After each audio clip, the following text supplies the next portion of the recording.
Now, I'm going to show a clip now from Dr. Marc van Ranst, and he's speaking at one of these organisations that we've listed here. This is the Chatham House, or the Royal Institute for International Affairs. Yeah. And he's the Belgian flu commissioner, speaking in 2019. So this is before everything kicked off, and this was at the Royal Institute for International Affairs. Let's just have a look at this. In day one, you start your communication with the press, with the people, and you have to do it right. I mean, you have to go for one voice, one message. In Belgium, they chose to appoint a non-politician to do that. I mean, I have no party affiliations, and that makes things a little bit, at that time at least, a little bit easier, because you're not attacked politically, majority, minority. That doesn't come into play, and that was a huge advantage. The second advantage is that you can play in Brussels the complete naive guy. You have to be omnipresent that first day or the first days, so that you attract the media attention. You make an agreement with them that you will tell them all, and if they call, you will pick up the phone. When you do that, then you can profit from these early days to get complete carpet coverage of the field, and they're not going to search for alternative voices there. Well, the news is brought the way you bring it, and that is, you can only do that in the first couple of weeks or months. And then you have to say, okay, well, we will have H1N1 deaths. Of course, that would be unavoidable. I used that in the media. 7 Belgian flu deaths per day at the peak of the epidemic would be realistic. That is true in every year, even interpandemically. That is very, very conservative. However, talking about fatalities is important, because when you say that, people say, wow, what do you mean? People die because of influenza?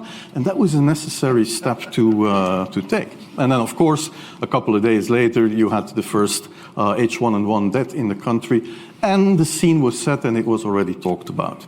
I went to the first couple of funerals. You have to be very quiet, sit in the back, but it shows that you care, and I think that was, at that time, quite important.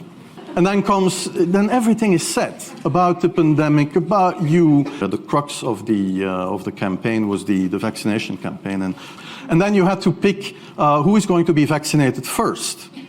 And then, well, women and children first, whatever. I mean, risk groups, they were important. And then I misused the fact that the top football soccer clubs in Belgium inappropriately and against all agreements vaccinated they made their soccer players priority people. So I said I can use that, because if the population really believes that this vaccine is so desirable that even the soccer players would be dishonest to get their vaccine, I said, okay, I can play with that. So I made a big fuss about this. This is Van Ranst is raving mad, but it worked. Then the 2009 pandemic arrived, and there was a lot of interest, and that is what happened since. So the interest is scientifically is going down. Also, the leadership is changing, and this was a good exercise for a big pandemic. What do you make of that, Ian?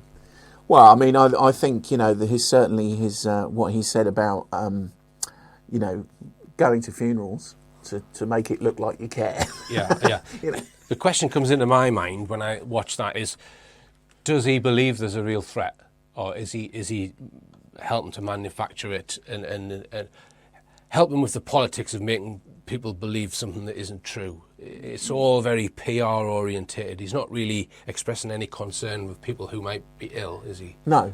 And it's very much, I mean, it reads like, you know, it's the sort of thing that you might see at a marketing conference. Yeah.